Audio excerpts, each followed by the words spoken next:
Radio Seerah on 1575 AM, also streaming live on www.radioseerah.com. You can download our free apps which are available from Apple or Android Store to listen with.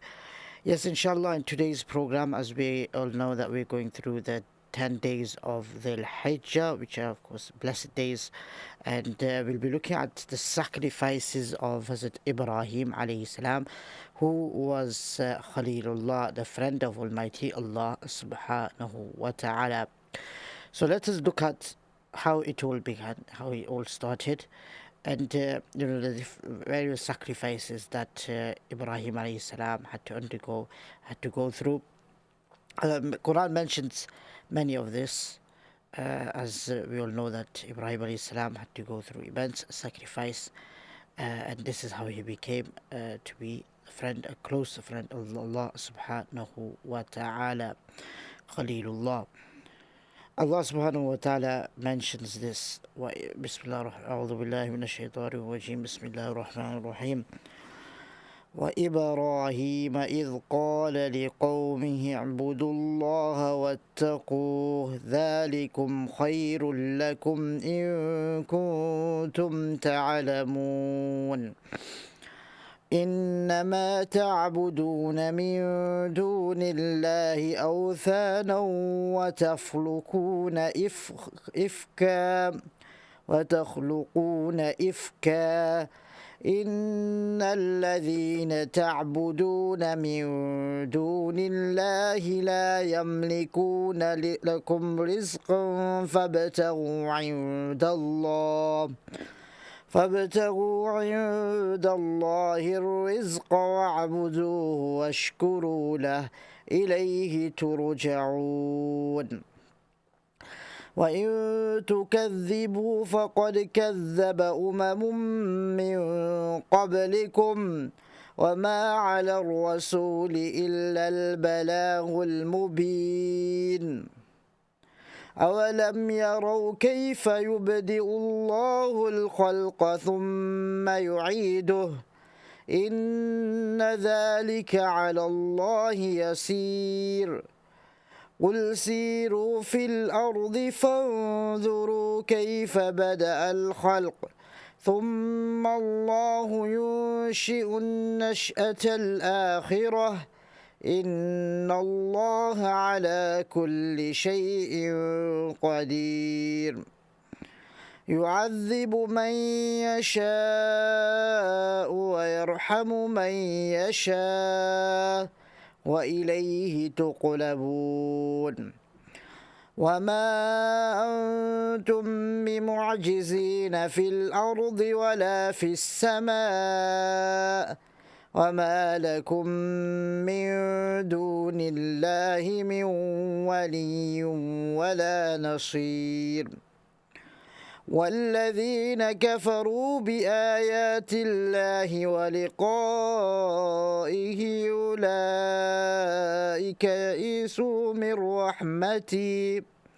أولئك يئسوا من رحمتي وأولئك لهم عذاب أليم فما كان جواب قومه إلا أن قالوا اقتلوه أو حرقوه فأنجاه الله من النار إن في ذلك لآيات لقوم يؤمنون وقال إنما اتخذتم من دون الله أوثانا مودة بينكم في الحياة الدنيا ثم يوم القيامة يكفر بعضكم ببعض ويلعن بعضكم بعضا ومأواكم النار وما لكم من ناصرين فآمن له لوط وقال إني مهاجر إلى ربي إنه هو العزيز الحكيم ووهبنا له إسحاق ويعقوب وجعلنا في ذريته النبوة والكتاب وآتيناه أجره في الدنيا وإنه في الآخرة لمن الصالحين. And we sent Ibrahim alayhi salam. Recall when he said to his people, worship Allah and fear Him. That is better for you. If you do no, but no. You only worship instead of Allah idols, and it is a lie that you have invented. Surely those whom you worship instead of Allah have no power to provide sustenance. To seek sustenance from Allah and worship Allah and give thanks to Him. To Him you shall be returned, and if you believe me, so indeed you believe the communities before you, and there is nothing upon the messenger, meaning if you don't believe me, then the communities before you have not believed also. And there is nothing upon the messenger but to convey the manifest message. Have they not seen how Allah originates the creation? Then He repeats it. Surely that is easy for Allah. Say, travel in the land. Then behold how He originated the creation. Then He shall bring forth the latter creation. Surely Allah has power over everything. He chastises whom He wills, and has mercy on whom He wills, and to Him you shall be returned back, meaning you'll be turned back. And you cannot frustrate Him in the earth, nor in the heavens, and you have not, besides Allah, a protector or a helper. And those who disbelieve in the revelations of Allah and the meeting with Him, they shall despair of His mercy, of my mercy, and those for them shall be a painful chastisement.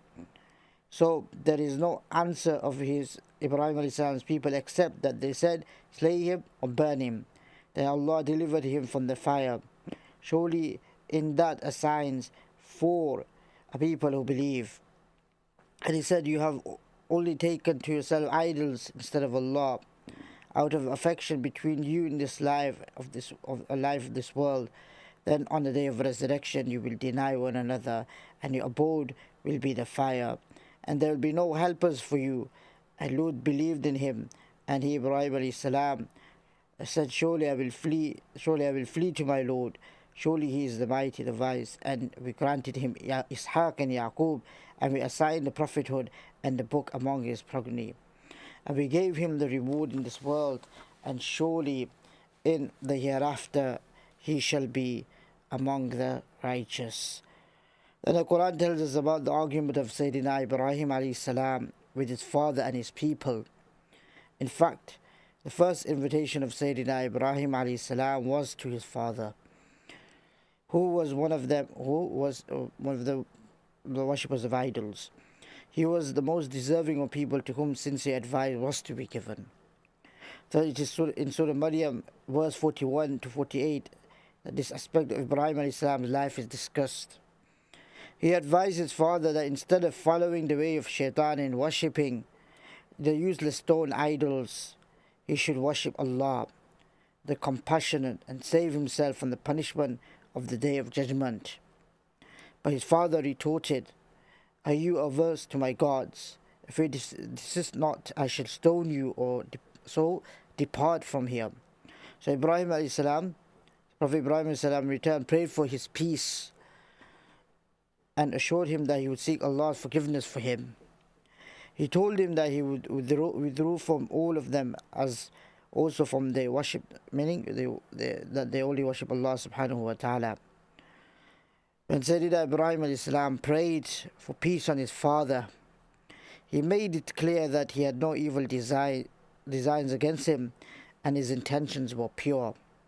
In fact, he told him that he would seek forgiveness from Allah, who was gracious to him.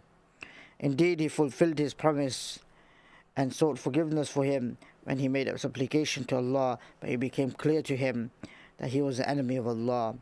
He refrained from doing that anymore. وما كان استغفار إبراهيم لأبيه إلا أن موعدة وعدها إياه فلما تبين له أنه عدو لله تبرأ منه إن إبراهيم لأواه حليم. And Ibrahim's asking forgiveness for his father was not except because of a promise he had made to him, but when it became clear to him that his father was an enemy of Allah, Ibrahim disowned him. Surely Ibrahim was tender hearted, forbearing. And this regards Bukhari has narrated the hadith of Abu Hurairah that the Prophet ﷺ said that on the day of resurrection, Ibrahim will meet his father, Azar, whose face will be dark and covered with dust. Ibrahim will say to him, "Did I not tell you not to disobey me?" His father will reply, "Today I will not disobey you." Ibrahim will say, "O Lord, you promised me that you will not disgrace me on the day of resurrection, and what will be more disgraceful to me than that my father being dishonored and cursed?" Then Allah will say to him, "I have forbidden paradise to the disbelievers." Then he will be addressed that, "O Ibrahim, look at what is underneath your feet." He will look, and there he will see a hyena or an animal, meaning the form of his father will be changed in order not to disgrace Ibrahim alayhi salam, and he will be blood stained, which will be caught by legs and thrown into the fire of hell. So let us see the 74 verse of Surah Al-An'am.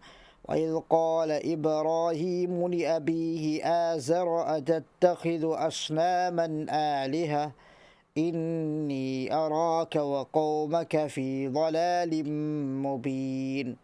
And recall when Ibrahim alayhi salam said to his father Azar, "Do you take the idols as gods? Surely I see you and your people in manifest error."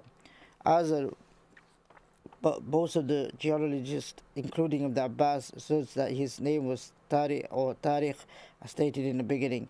It is said that the idol that he used to worship was called Azar, but Ibn Jarir contends that his name was truthfully Azar, and perhaps he had two names as well, or that he had a nickname and a real name. But this is a possibility. Allah knows best, and Allah knows the truth. وَكَذَلِكَ نُرِي إِبْرَاهِيمَ مَلَكُوتَ السَّمَاوَاتِ وَالْأَرْضِ وَلِيَكُونَ مِنَ الْمُوقِنِينَ. And thus we showed to Ibrahim alayhi salam the kingdom of the heavens and the earth, that he might be of those who are convinced. This verse introduced the subsequent argument between Ibrahim alayhi salam and his people, who are told that visible stars do not deserve to be gods or called gods, and they do not deserve to be worshipped along with Allah the Majestic. They are His creation, and they have not to be nurtured and sustained and regulated. They rise sometimes and set at other times, so they disappear from this universe. On the other hand, the exalted Lord does not disappear from it even for a while, and the most hidden is also not hidden from Him. He is everlasting, eternal, and does not suffer any decrease or meaning he does not move away. There is no God except Him, and no Lord besides Him. So then further on, Allah to move on, Allah mentions this: وَمِنْ آيَاتِهِ اللَّيْلُ وَالنَّهَارُ وَالشَّمْسُ وَالْقَمَرُ لَا تَسْجُدُوا لِلشَّمْسِ وَلَا لِلْقَمَرِ وَاسْجُدُوا لِلَّهِ الَّذِي خَلَقَهُنَّ إِن كُنتُمْ إِيَّاهُ تَعْبُدُونَ. And of His signs are the night and the day, the sun, the moon, that prostrate not yourselves before the sun or the moon, but prostrate yourself before Allah, who created them, if it is in truth whom you worship. So this is what Ibrahim alayhi salam brought to his people, and he concluded with this as well in his arguments, that the sun, moon, and the star, that whatever you're worshipping is not going to help you, and they are the creation of Almighty Allah subhanahu wa ta'ala, meaning they have a creator. So the people, what they said, they went against Ibrahim alayhi salam, and they said that to stop arguing about this, just leave the matter to the side. And this is how the disbelievers often do, even at the time of the Prophet Muhammad sallallahu alaihi wasallam. Some of them used to just argue and say that you're a mad person, you're this and that, and they used to call all sorts of names just to annoy the Prophet and not to hear his call. In the same way, previous nations used to do the same as well. Like the Prophet Ibrahim alayhi salam had to go through this. People, they turned a deaf ear to him and said, "Go away from him." And then Ibrahim alayhi salam said that, definitely by Allah, I will certainly diverse, meaning a plot against your idols after you have gone away, turning your backs. It is said that he promised this to himself, that Ibn Masud has said that some of those people did hear him say these words to himself.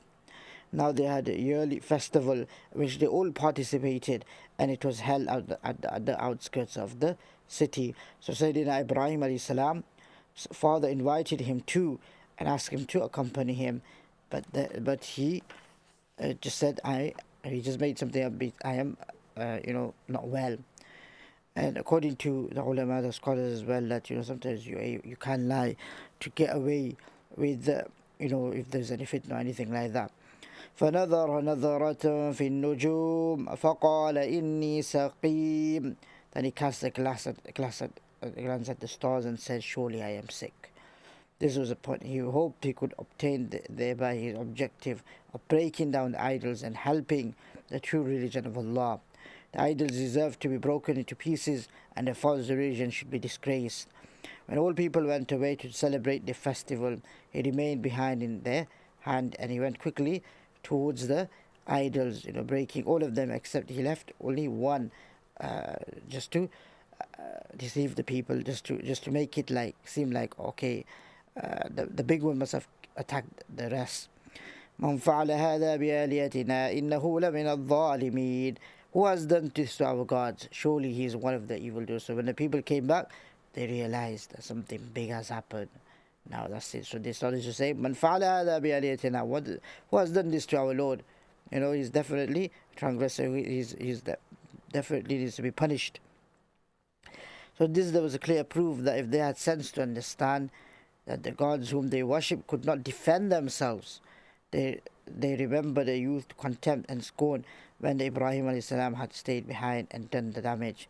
Ibn Masud has said that some of them had all heard him, Sayyidina Ibrahim alayhi salam, that he said to himself that he would diverse a plot against the idols. So they decided to summon him before the grand assembly and chiefs, that everyone might witness their questioning and answers and observe the results. But truly, this was the main purpose of Al-Khalil alayhi salam. He had wished that all the people would assemble at one place and hear him prove the futility and falsehood of idol worship. موعدكم يوم الزينة وأن يحشر الناس ضحى. Your appointment shall be on the day of the feast, and let the people be gathered in meaning afternoon or forenoon or whatever. So that this is happening. لقد علمت ما هؤلاء ينطقون. Then Ibrahim alayhi salam said, "Certainly you know that they speak not." So when Ibrahim alayhi salam was asked in regards to breaking of the idols, this is how he answered, لقد علمت ما هؤلاء ينطقون. Certainly you know that they do not speak. So how, then they started to ask question again. Then they asked a question to them, that when they conceded in this manner, Sayyidina Ibrahim alayhi salam said to them, أفتعبدون من دون الله ما لا ينفعكم شيئا ولا يضركم أفٍ لكم ولما تعبدون من دون الله فلا تعقلون. Do you then worship besides Allah that which profits you nothing, nor hurts you, like ما لا ينفعكم ولا يضركم, and أفٍ لكم, fire upon you, meaning woe upon you, that you do not worship Allah, but you worship idols which are not able to speak. So you don't have any akal, you don't have any sense. وَاللَّهُ خَلَقَكُمْ مَا تَعْمَلُونَ. While Allah has created you and what you make also as well. So this is in regards to the story of Ibrahim alayhi salam, the first part. Now let's inshallah ta'ala continue the second part as we go along towards the journey of Hajj. I hope inshallah ta'ala this short program will be of benefit to myself and to listeners. Jazakallah for listening to today's program. From me, Molana Huzaifah, Assalamu alaikum wa rahmatullahi wa barakatuh.